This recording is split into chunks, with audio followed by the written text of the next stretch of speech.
I am leaving the Laughing Heart Hostel. Gonna go grab some food though before getting back on trail. It's kind of pouring a little bit of rain right now, so not super thrilled to be back on trail, but gotta do it.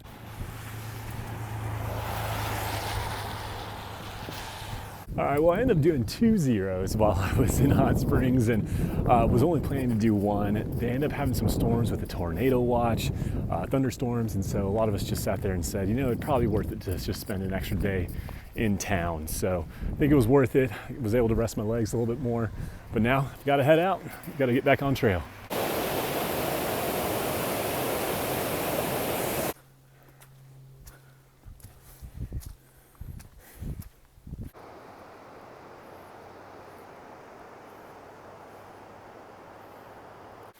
This is the very first little pond I've come across, and you can see it's been dammed up right here.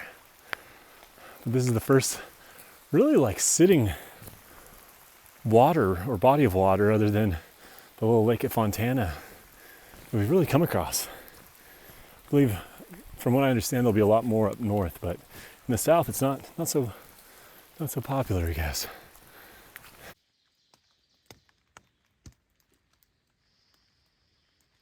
All right, so quick little update. So interesting past probably 24 hours. As you can see, it's still very, very foggy around here. I ended up only going about 8 miles. I was actually a couple miles short of what my original goal was. And the reason for it was just I was having terrible, terrible ankle pain. No issues with my knees, but man, both ankles. I could barely walk by the time I got to camp. And so not sure if it's a issue because of the rain and the pressure, or maybe just taking 2 days off and my ankles didn't get used to hiking any longer, or if it's just my new shoes. I did get the Ultra Lone Peak 6s, and those are the 0 drop, so maybe I'll need to just replace the insoles. But I mean, if it continues to be this painful, there's no way I'm going to finish this hike. So also the tent site I ended up having to camp at was notorious for the bear activity, and so I was very nervous all night last night about my food bag and about a bear coming into camp, but thankfully no issues there. There was one other gentleman that was camping here at this tent site, and so we were able to make sure everything got stayed away from the bears at least. But yeah, the positive though is it's nice to have an actual working sleep pad now. So you know, I think this is the time that people talk about where it can become very discouraging when you're hiking. You'll have your low days, you'll have your high days. And so I'm hoping that I'll be able to bounce back today. I'm hoping that my ankles will be feeling much better, that the sun will come out. I'll be able to dry off all my gear, and hopefully it'll be a much better day today. But it's definitely one of those times where I'm slow to get out of bed. You question, you know, why am I out here? What am I doing? But it should be fine. It should be a good rest of the day, and hopefully my mood will improve throughout the day. Maybe I'll be able to catch up with some of my friends I've been hanging out with, and that'll make things a little bit better too. So I'm just hoping that the next few days get myself into Irwin, and then from there we're going to shuttle up to Damascus for trail days, and so that should be a nice little break from the trail again. So looking forward to it. Should be a fun couple days. Get to meet some of my YouTube heroes and check out some of the gear companies, and meet back up with all the friends that I had met with on the trail. So, and you know, coffee always helps too. So nice little cup of instant Folgers, which is probably the most disgusting coffee that has ever been made, but it's better than nothing. So as you can see, there's been a bunch of blowdowns, some fresh blowdowns here on the trail, and this was from the storm that happened the other day. This is why you should do your best not to be out on the trail or hiking or camping whenever there's a storm that comes through, because that could fall on your tent and ruin your day. Even more fresh blowdown. Look at this. Very glad I decided to stay the extra night in town. Something to note from that too is that is an alive tree that blew down, or that the limb fell off. It's kind of wild, because that's impossible to tell then what's going to happen. You know, whenever you set up camp, you always look around for dead trees. You always look around for dead limbs. And even then, when the wind's that bad, there's nothing you can do about it. So the lesson is to always pay attention to the weather reports. And when they say that there's a potential tornado strength winds, you should get off the mountain.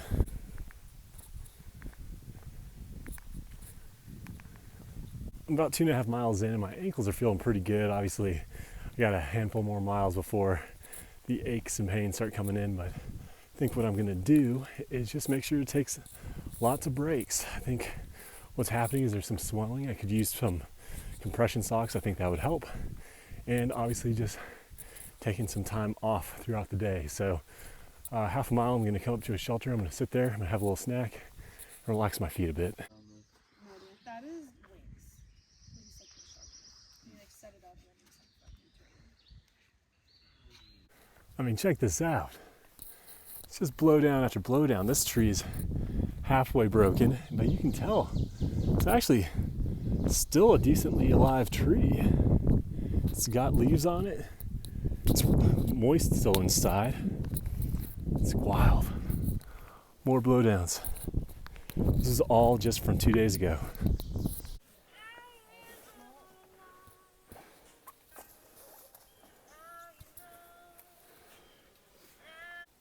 Check this out. The whole tree just uprooted. It was one that was right on the side of the trail here, so now you got to figure out a way of going around. Like weave in and yes, basically yes. Oh, my dog. There's another dog. Is your dog good with? Yeah. There's another dog. Yeah. My dog does not like dogs. All right, so I'm back out on the trail and I'm feeling much better today. The sun is out. It is no longer raining and it should be nice for the rest of the week, so I'm excited for that. Yesterday I was still having quite a bit of trouble with my ankles. Unfortunately, I do believe it is my shoes. I'll need to get some insoles and maybe some compression socks to help with that. I'm going to be pounding some vitamin I here going forward until I get to a chance to fix my shoe situation though, and so I hate doing it, but I think it's necessary at this point. But yesterday we ended the day. There was a woman named Chance, who I believe is a podcast host for Backpacker Radio.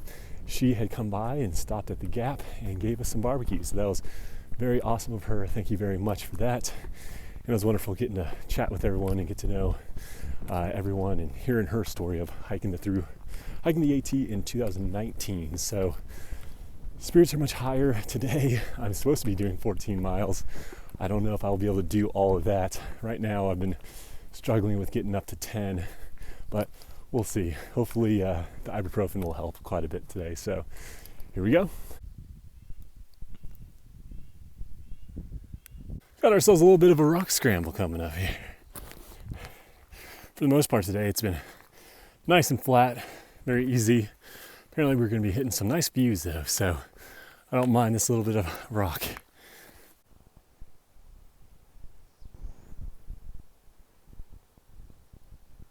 So a quick little update as I navigate around these rocks. As far as my weight goes, I was able to weigh myself at the Laughing Heart Hostel there in Hot Springs. I weighed 205, which means that I have lost 25 pounds since the beginning of this hike, which I think is a lot, but I was definitely carb loading. I was definitely packing on some pounds before I left. I wanted to make sure that I had plenty to lose, but very surprised and shocked at how quickly that fell off in just about a month of hiking. I lost almost 10% of myself. So sometimes on the trail, they'll give you a bad weather bypass. That's for very exposed ridgelines or balds, wherever it could be if there's a storm you don't necessarily want to be on. So at this point, I believe it's about 1.5 miles down to the left. It'll reconnect you with the AT, but since today is such a beautiful day, we can take the trail to the right here, get some awesome views off the ridgeline. All right, so I'm about 5 miles in right now, and it's been a fun day so far. There's been a couple of spots that are a little more technical hiking. It's a nice way to break up the monotony of just taking steps forward and forward and forward, and you actually get to, kind of put your trekking poles away and use your hands, and it's kind of a fun little break of the trail then. But so far today, my ankles have been doing really great. There's a couple things I did. One, I mentioned earlier, taking the ibuprofen, and That's helped. The other thing is I have tightened my shoes up quite a bit more than what they were in the previous days, and that's helped them from sliding around, and I feel like the ankle was slipping a little bit. That seems to be helping. And I also added some more KT tape. Put some on the right ankle as well, so now both ankles are braced up with KT tape. But hey, I'm 5 miles in. Feel great so far. If this continues, I will be one happy person, but today I feel so much better. You know, going into the mental aspects of things, everyone's gonna have their down days, and I was chatting with folks at the shelter last night, and everyone was having down days the past few days. If the rain really just zaps all your energy, any sort of motivation you have for the trail, it just goes away with the rain and the bad weather. And so now with today, the sun out, I feel so much more motivated. I feel so much more excited to be back on the trail. It really does change a lot. And so I know I was down the other day, but man, today's been an awesome day so far. I'm excited to be back on the trail.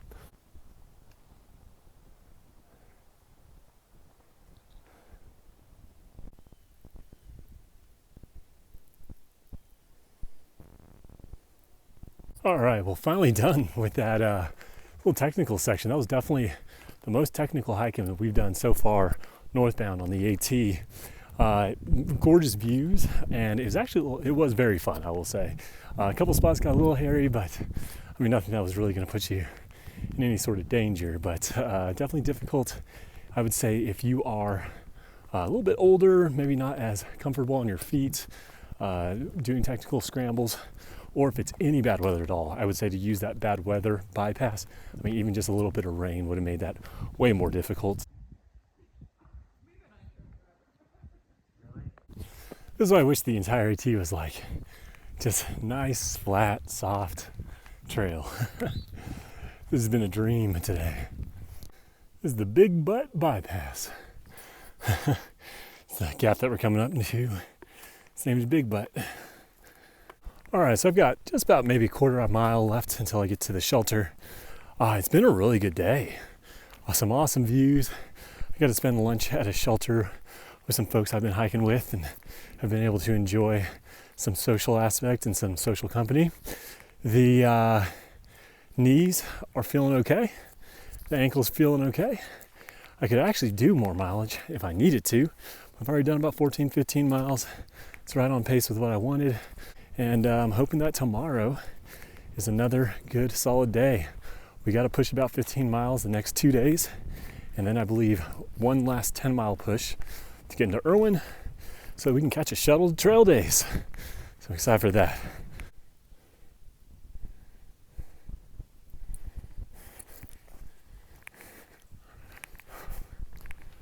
It's funny, but when you have a high mileage day like today, it really does a lot for your morale. Because past 2 days I was struggling to make 10s. The terrain was a bit tough, so it wasn't always just on myself, but a lot of folks were struggling to make mileage. It makes you feel good when you crush, at least 15 miles every day. It feels like you're actually making some progress, and feels like you're actually going to get closer to Maine. It's slow. This is the one thing about the trail that it has taught me, is that we gotta be patient. Things do not come overnight. They're impossible. You gotta do slow and steady. You gotta make progress slowly every day to reach your goal.